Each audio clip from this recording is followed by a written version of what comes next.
As we discussed earlier, President Trump won another significant legal victory yesterday with the Supreme Court signing off on his mass firings at the Department of Education.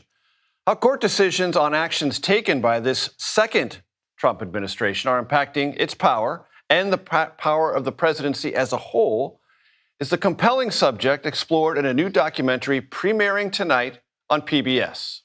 Il ne s'agit pas d'une exagération, ni d'une figure de style, et encore moins d'une théorie du complot née dans les recoins d'Internet. Ce qui s'est passé aujourd'hui est une réalité juridique, une décision formalisée et ayant des répercussions pratiques immédiates. Un événement marquant qui restera certainement gravé dans les mémoires pendant des décennies dans l'histoire institutionnelle des États-Unis d'Amérique. Par 7 voix contre 2, la plus haute instance judiciaire américaine a rendu un verdict incontestable.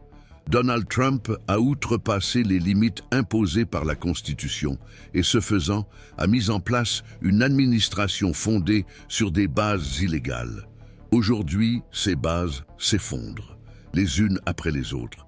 Et ceux qui observent cette situation se posent inévitablement la question suivante. Comment cette situation a-t-elle pu durer aussi longtemps? Comment un chef d'État a-t-il pu transformer des décrets en armes de commandement, bafouer des organes... You don't hand matches to an arsonist, and you don't give power to an angry left-wing... sans être immédiatement arrêté. La réponse réside dans l'omission motivée par des calculs politiques et dans la crainte généralisée. Mais aujourd'hui, ce bouclier s'est brisé. La décision de la Cour suprême n'était pas seulement une simple réprimande, c'était une rupture claire, un « ça suffit » venant des structures de la légalité. Pour la première fois depuis de nombreuses années, le cadre même du pouvoir institutionnel a réagi aux abus d'autorité. Depuis le début de son 2e mandat, Donald Trump se comportait comme si la présidence lui donnait carte blanche pour agir à sa guise. Il ne gouvernait pas dans le respect du principe d'équilibre des pouvoirs. Il n'établissait pas de dialogue avec les parlementaires. Il ignorait les limites qui régissent les agences créées pour protéger les droits du peuple. Au contraire, il les plaçait sous son contrôle direct. Dans des documents officiels, il affirmait disposer d'une autorité totale. C'est d'ailleurs cette expression qui figurait dans des dizaines de décrets exécutifs qui ont désormais été annulés à l'unanimité. Trump s'est attribué la suprématie sur des institutions telles que la Commission des valeurs mobilières, la Commission fédérale des communications, le ministère de la Justice et les forces de sécurité des États. Il a fait des décrets ses outils préférés pour remodeler les structures, procéder à des licenciements massifs et déplacer des ressources sans l'accord du pouvoir législatif. Il a centralisé la prise de décision en matière d'immigration, réorienté les budgets et édicté des réglementations fédérales sans aucune consultation. Pendant longtemps, les analystes et les juristes ont mis en garde contre le risque d'effondrement institutionnel. Aujourd'hui, il n'y a plus d'alerte, il y a condamnation, et elle est catégorique. Le président a violé les principes constitutionnels. La Cour suprême a reconnu que Donald Trump avait outrepassé les limites de la légalité en tentant de subordonner des entités indépendantes et en employant les gardes nationaux sans autorisation préalable. Ces allégations d'autonomie ont été rejetées avec véhémence. La Cour a affirmé avec force qu'aucun président ne peut se substituer au pouvoir législatif. Et aucun commandant en chef ne peut utiliser l'appareil militaire comme instrument de coercition politique interne. Dans l'argumentation de la majorité, ces pratiques ont été considérées comme une menace directe pour l'épine dorsale de la République. Des déclarations incisives, sans subterfuge, et elles émanent d'une instance composée, pour la plupart, de magistrats au profil conservateur, dont 3 nommés par Trump lui-même. Amy Coney Barrett, l'une des juges qu'il a nommées, a écrit sans ambiguïté « Aucun président n'a le pouvoir de supprimer le Congrès par décret ». Cette phrase résume bien l'enjeu. Elle représente la profondeur de la fracture institutionnelle et la gravité de l'alerte lancée. Car désormais, le débat dépasse la personne de Trump. Il s'agit des contours de ce qui est permis et de ce qui ne doit jamais être toléré dans un régime démocratique. Les effets sont immédiats. Plus de 30 décrets ont été suspendus. Cela affecte directement des domaines tels que les politiques migratoires, la gestion budgétaire fédérale, la préservation de l'environnement, la défense nationale et l'administration publique. Les organismes qui obéissaient directement aux ordres du président devront, du jour au lendemain, revoir leurs décisions, révoquer leurs décrets et revenir aux directives précédentes. Ce revirement a provoqué une crise fonctionnelle interne, déjà qualifiée par les propres conseillers de la présidence de effondrement structurel. Plusieurs services se sont retrouvés sans orientation claire. Les règles imposées par Trump ces derniers mois sont en train d'être abrogées.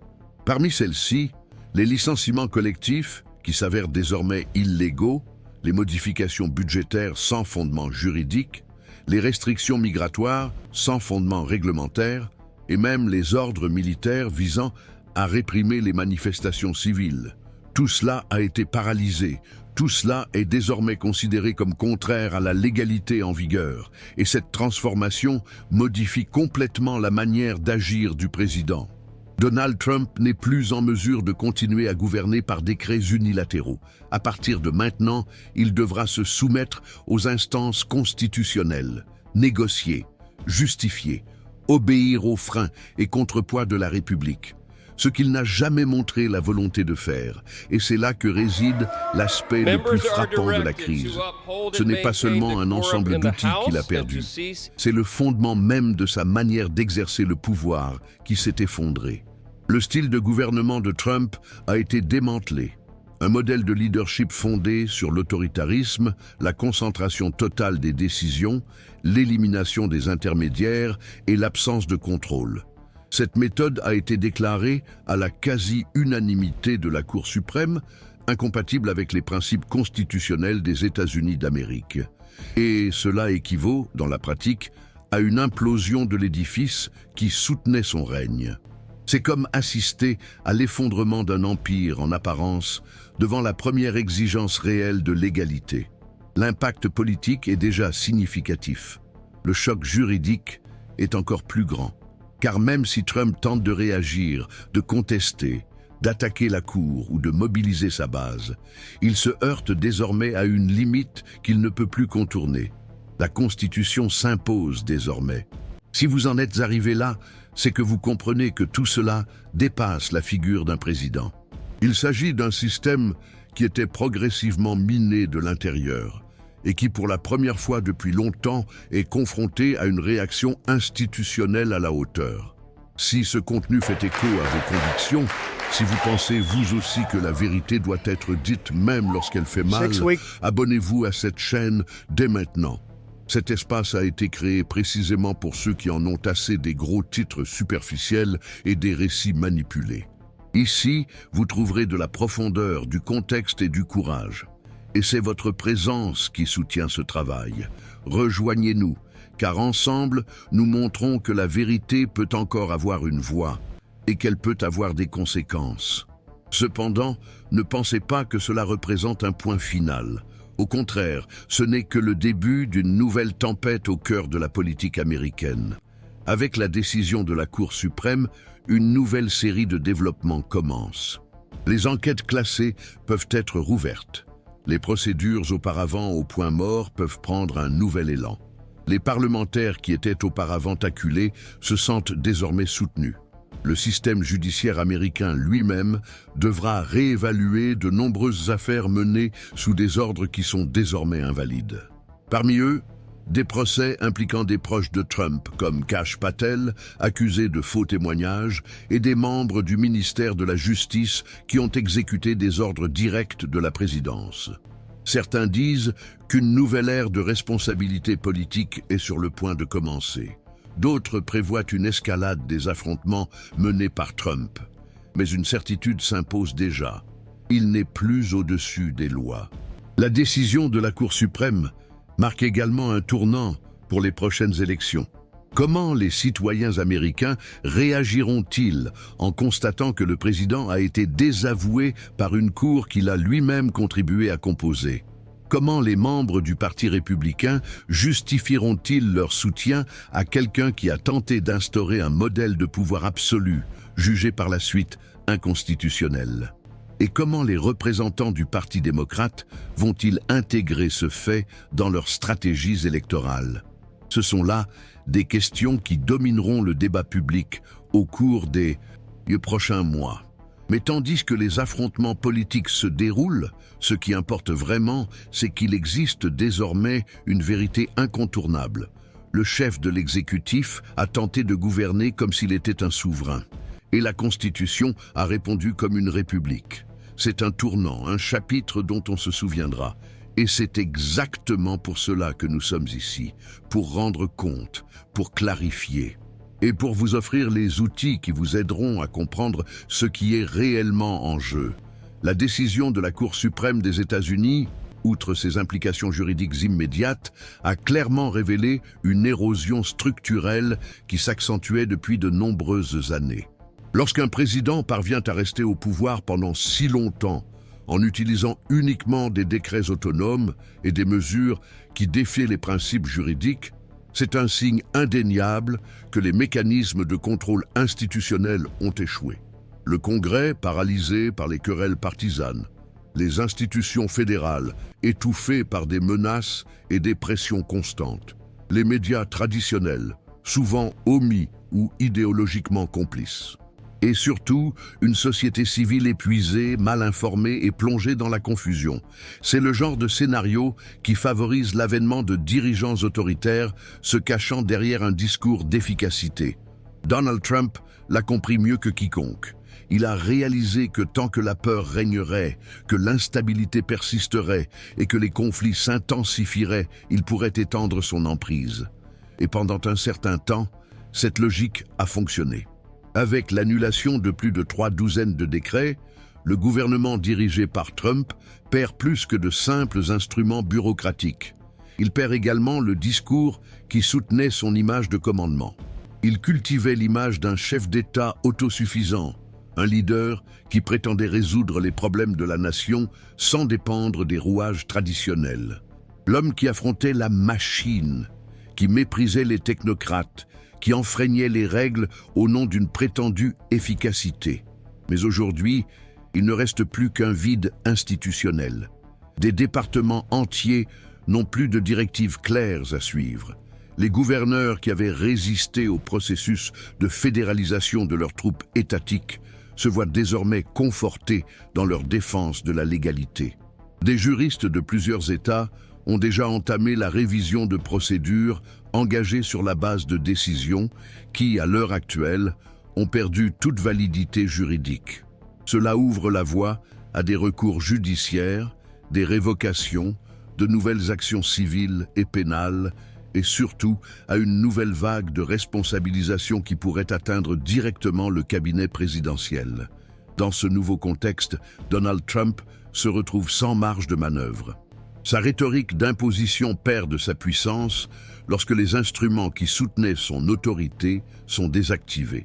Le discours du leader inflexible perd de sa force face à un verdict officiel qui le compare à un despote. Et sa tentative de se présenter comme victime de persécutions politiques s'affaiblit encore davantage lorsque même les magistrats qu'il a nommés votent contre ses intérêts. Amy Coney Barrett, Brett Kavanaugh et Neil Gorsuch, les 3 juges qu'il a promus comme symbole de fidélité idéologique, ont signé le vote qui a démantelé l'épine dorsale de son style de commandement. Les propos du président de la Cour, John Roberts, ont été encore plus incisifs. Il a déclaré que le modèle défendu par Trump représentait un affront à la structure républicaine. Et ce n'est pas une figure de style. C'est un avertissement direct. Comme si le pouvoir judiciaire disait au pays que le système de frein et contrepoids était sur le point de s'effondrer, et que l'intervention de la Cour était le dernier recours avant qu'il ne soit trop tard. Face à cet abîme, quelle est la réaction de Trump? Attaquer le pouvoir judiciaire, accuser les magistrats de partialité, mobiliser sa base avec des discours enflammés sur la conspiration et la censure. Mais en agissant ainsi, il ne fait que confirmer qu'il n'a jamais accepté les limites de la fonction qu'il occupe. Il ne recherche pas le consensus, il exige la soumission. Il n'opère pas dans le domaine de la légalité. Il impose ses décisions par la coercition. Maintenant que la porte de l'autoritarisme est fermée par les clauses de la Constitution elle-même, il ne lui reste plus qu'un territoire inconnu, celui de la République. Un espace où les arguments doivent être présentés, où les idées s'affrontent, où le pouvoir est délimité par des règles et non par la volonté. Et c'est précisément cet environnement qu'il évite, car c'est là que ses faiblesses deviennent visibles. Ses décrets n'ont plus de soutien, son autorité perd le bouclier que lui procurait l'unilatéralisme. L'instabilité se propage à la Maison-Blanche. Les informations en coulisses font état de réunions d'urgence, de conflits internes et même de menaces voilées de sabotage institutionnel. Certaines ailes du gouvernement tentent d'exploiter d'éventuelles lacunes juridiques pour ignorer ou contourner la décision judiciaire. D'autres préfèrent paralyser leurs fonctions jusqu'à ce qu'une ligne directrice claire soit établie. Des agences telles que celle chargée de la sécurité intérieure, l'organisme chargé de la perception des impôts et l'organisme de réglementation environnementale se trouvent dans une impasse. Elles ne savent plus quels ordres sont valables, quelles politiques doivent être annulées et si elles continuent d'être exposées à des risques juridiques si elles obéissent à des ordres qui ont été déclarés inconstitutionnels. Cela instaure un sentiment d'incertitude dans l'ensemble du système public fédéral. Parallèlement, cela impose au pouvoir législatif une responsabilité dont il s'est trop longtemps déchargé. Légiférer en toute indépendance, contrôler avec fermeté et protéger la Constitution contre de nouvelles attaques. Dans ce vide de leadership, une réorganisation commence à se dessiner au sein même du Parti républicain. Certains représentants, auparavant alignés sans réserve sur Trump, montrent déjà des signes de distanciation. Ils commencent à se rendre compte que la crise n'oppose plus les progressistes et les conservateurs. Il s'agit désormais d'une bataille entre le respect de la légalité et l'apologie du pouvoir arbitraire, entre la continuité démocratique et l'imposition autoritaire. Et ceux qui restent aveuglément attachés au président risquent d'être emportés par une tempête institutionnelle qui est loin de s'apaiser. Les élections législatives prévues pour l'année 2026 approchent. Beaucoup de ces parlementaires devront faire face aux électeurs. Comment justifier leur soutien à un dirigeant dont les actions ont été invalidées par la plus haute cour du pays? Comment soutenir la thèse selon laquelle tout cela n'est que de l'hystérie de la part de l'opposition, alors que même les juges nommés par Trump lui-même reconnaissent des écarts de conduite? La crise n'est donc pas seulement exécutive, elle est partisane, elle est systémique et elle peut modifier le rapport de force au sein de la capitale fédérale. Pendant ce temps, du côté démocrate, le climat est à la prudence et à l'attente.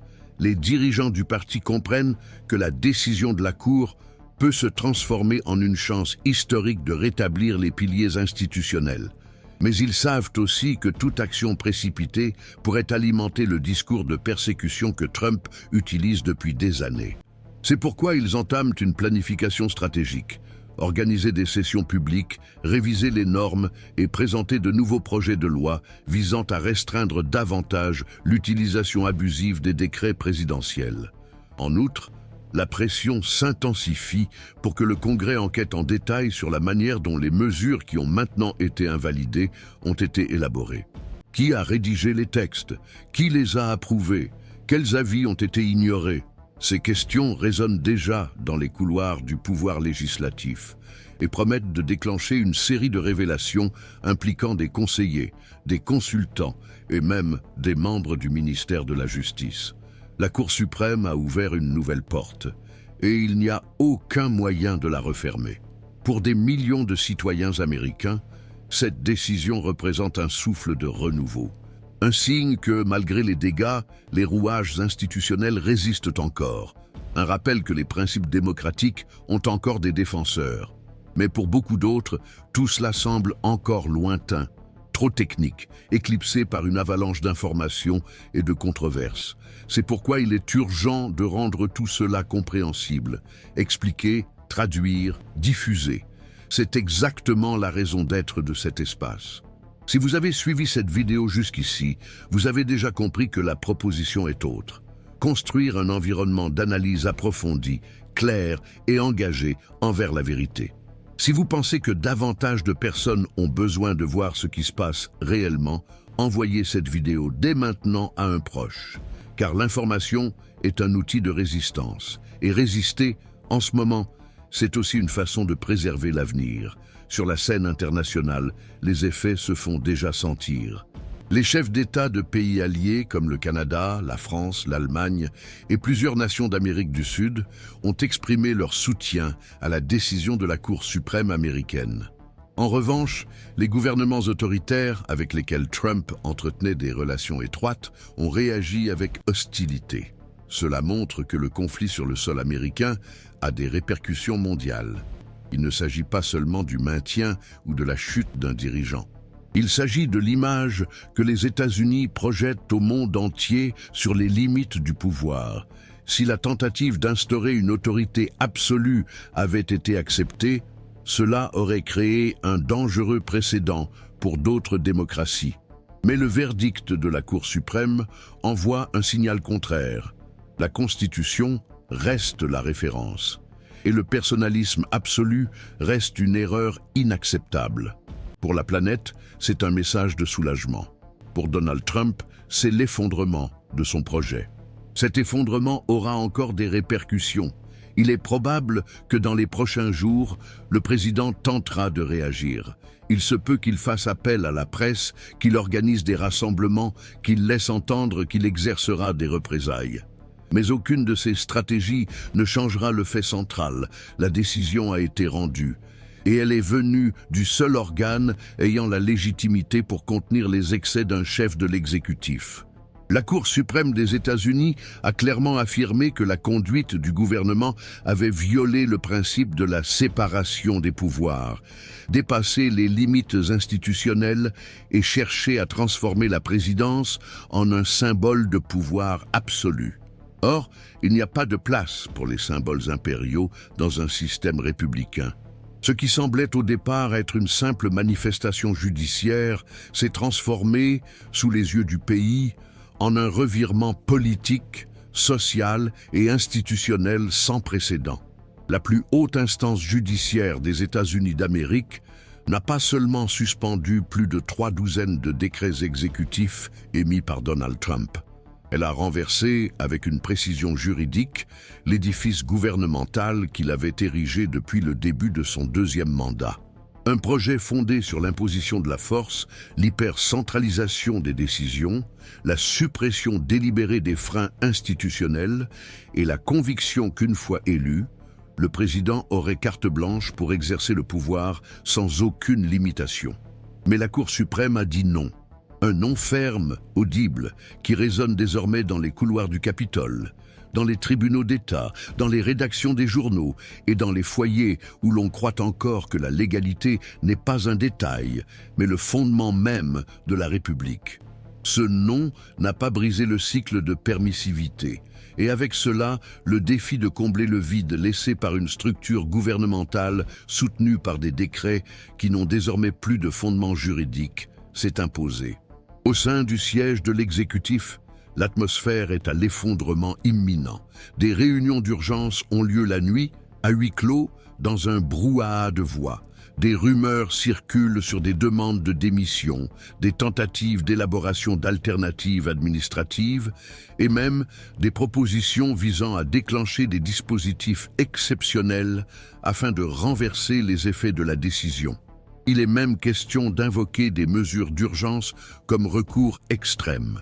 Cependant, toute tentative dans ce sens ne ferait qu'aggraver l'instabilité institutionnelle. Ce que la Cour a déclaré inconstitutionnel ne peut être rétabli par des actes de volonté politique.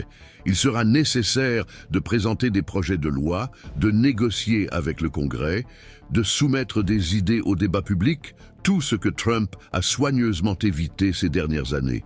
Et c'est précisément pour cette raison que l'effondrement est si profond. Il n'a plus les moyens légitimes de reconstruire ce qui était fondé sur l'illégalité. Les rouages de l'administration sont bloqués et toute tentative de les forcer à fonctionner comme avant se heurtera à la résistance d'une nouvelle limite. La Constitution s'est réveillée.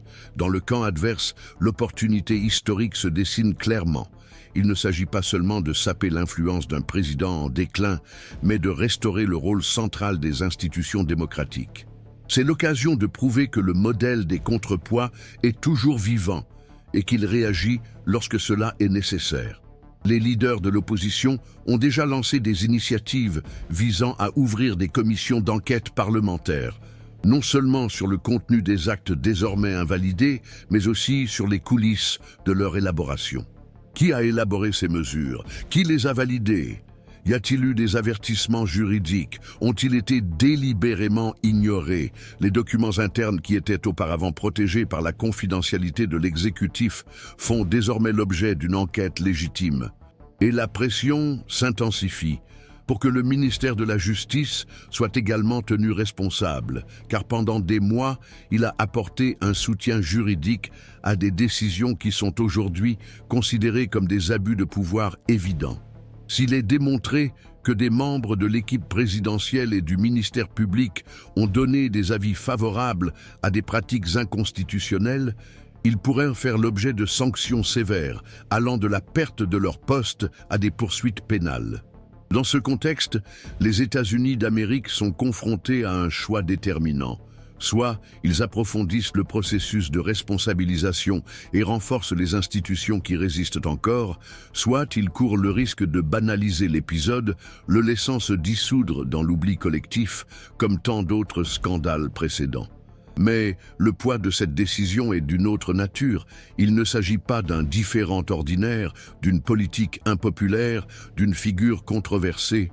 Nous parlons de l'essence même du pouvoir républicain, de la limite qui sépare le dirigeant du tyran, de la frontière entre l'exercice légitime du pouvoir et la tentative d'usurpation de l'État.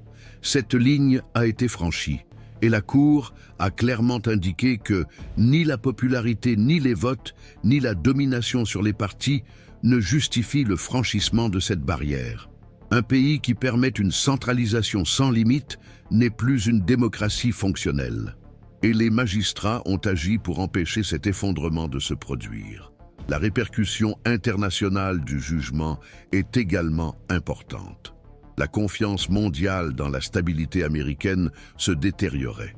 Des ruptures institutionnelles récurrentes, des attaques contre la liberté de la presse, des décrets extrêmes et des politiques de contrôle ont placé le pays dans une position fragile face à ses partenaires historiques et ses rivaux stratégiques. Beaucoup se demandaient si les États-Unis d'Amérique servaient encore de référence pour les démocraties occidentales. Avec la nouvelle position de la Cour suprême, un effort visible est fait pour restaurer cette crédibilité. Mais la reconstruction de l'image nationale ne viendra pas seulement des jugements. Elle exigera une action politique cohérente, une éthique dans les décisions publiques et une implication active de la société. Elle nécessite de la compréhension, de la mobilisation, du renouveau, et c'est pourquoi nous sommes ici. Parce que le rôle d'une information véridique, approfondie et responsable n'a jamais été aussi crucial. Alors que les gros titres simplifient et désinforment, nous cherchons à révéler ce qui se cache dans les coulisses. Et c'est dans ces coulisses que se livre la véritable bataille, entre le courage et la lâcheté, entre la vérité et la manipulation, entre le service public et le personnalisme autoritaire. Donald Trump a gouverné comme un monarque moderne, entouré de loyauté personnelle, imposant des normes sans médiation, défiant les limites de l'institutionnalité. Mais il a oublié un principe fondamental de toute république mature. La Constitution ne se plie pas à la volonté d'un seul homme, même lorsque cet homme occupe la plus haute fonction de la nation.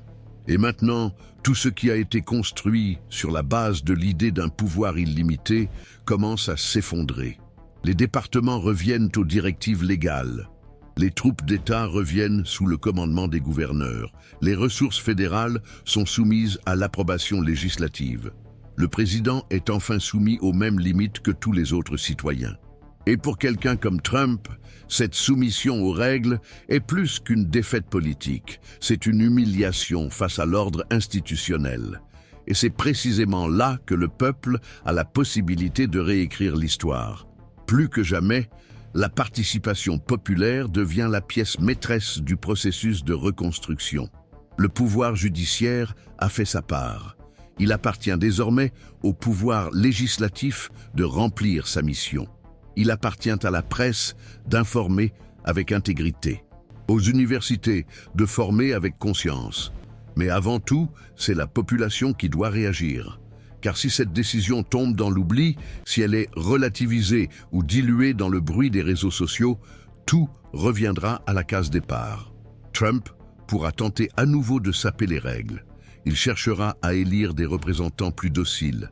Il tentera de redessiner le jeu politique en sa faveur. Et la seule force capable de contenir ce projet est une société civile qui n'accepte plus d'être réduite au silence, qui a compris l'ampleur du risque et refuse d'être complice par inertie. You don't hand matches to an arsonist, and you don't give power to an angry left-wing. Sentez très clairement que nous sommes confrontés à quelque chose de plus important que le sectarisme. Ce qui est en jeu, c'est l'intégrité du système démocratique. C'est la valeur du vote, la force de la loi, la fonction de la justice. Si vous y croyez aussi, écrivez dans les commentaires. Je refuse de vivre dans un pays où le pouvoir se place au-dessus de la loi. Cette phrase est plus qu'un manifeste. C'est une déclaration de conscience, une façon de montrer qu'il y a des gens éveillés, critiques, prêts à résister. Et si vous le pouvez, envoyez cette vidéo à quelqu'un. Partagez-la avec vos collègues, votre famille, vos amis. Parce que ce moment historique doit être connu, compris et mémorisé. Il ne doit pas disparaître dans la désinformation. En fin de compte, ce que cette décision symbolise, c'est la capacité d'un système, même blessé, à réagir. C'est la preuve que la démocratie américaine est toujours vivante. Elle saigne, elle est fatiguée, elle est assiégée, mais elle n'a pas été détruite. Elle parle encore, elle agit encore, elle résiste encore. Et tant qu'il y aura de la résistance, il y aura une possibilité de reconstruction. La Cour suprême a posé les fondations. Et le modèle de gouvernement érigé par Trump a commencé à s'effondrer. Il appartient désormais à chaque citoyen de décider: allons-nous reconstruire sur ces décombres un pays plus juste, plus fort et plus intègre? Si telle est également votre volonté, restez avec nous. Abonnez-vous à cette chaîne. Ici, vous ne trouverez jamais que des paroles de réconfort. Vous entendrez des vérités qui libèrent, des réflexions qui renforcent, des informations qui vous préparent à affronter ce qui vous attend, car ce qui nous attend exigera du courage, et vous n'êtes pas seul.